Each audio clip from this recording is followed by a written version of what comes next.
when they say that screenplay has to be a certain way, that doesn't really apply to everyone. It applies to the person sending in things who are unknowns, who've never proven themselves, who are trying to get somebody to read their stuff and trying to get it into the studio system. They're going to look and see, okay, is there a major turning point somewhere around the middle of the story? You know, they're not even going to bother to read the whole thing first. They may read a cover sheet, if you want to put a cover sheet, and you can do an awful lot with a cover sheet of talking about things like that if you want to. But aside from that, in the screenplay, no, they're looking for quote-unquote proper form.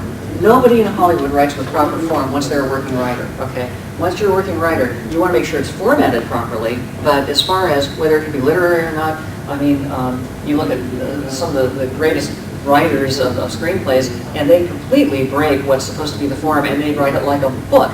As a matter of fact, I was just mentioning to my son the other day that Harlan Ellison wrote a screenplay based on I, Robot, Isaac Asimov's novel. And it was a brilliant screenplay, but it was never produced. They couldn't raise the money. But the screenplay was such a good work of literary art that they actually published it as a book, and it sold pretty well. So the thing is, here's a screenplay based on a book that was a big seller, that in its own right became a big seller just as literary art for the masses, not for people who are just in the industry. So being a literary screenplay, putting in camera directions, if you're working in a studio system and you have strict requirements, you have to toe the line of whatever they say. But if you're writing as a freelancer to get things done, if you get any kind of recognition, then you can start pushing that envelope and be as literary as you want, put in as many techniques. If you're writing to direct for yourself, that you're going to be directing, or you're working with a partner that you know is going to be directing, that will be the case where you can put in all kinds of stuff as part of the collaboration. But if you're writing to just put something through the system and you don't have recognition and you're unknown, then at first you have to toe the line and not put those things in, and maybe save those kinds of stories, your pet project, for 10 years down the line when you've got some credits behind you. Yeah, it's that white space that they want that you can't give them. That's because right. You want to fill it up. That's right. That's right.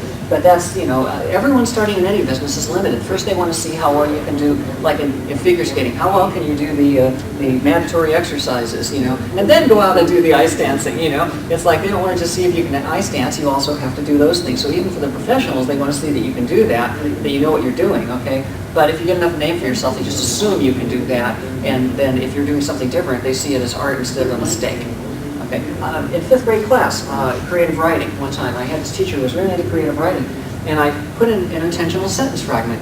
I said, you know, something like, I can't remember what it was, but anyway, I put in a sentence fragment, and I put it in there intentionally because I wanted to jolt the reader. I wanted them to stop and go, oh wow, that's like really abrupt, okay? And so she downgraded me on it, and I came up and I said afterwards, well, no, I did this for this purpose. And she said, this is 5th grade, you're not supposed to know how to do that yet.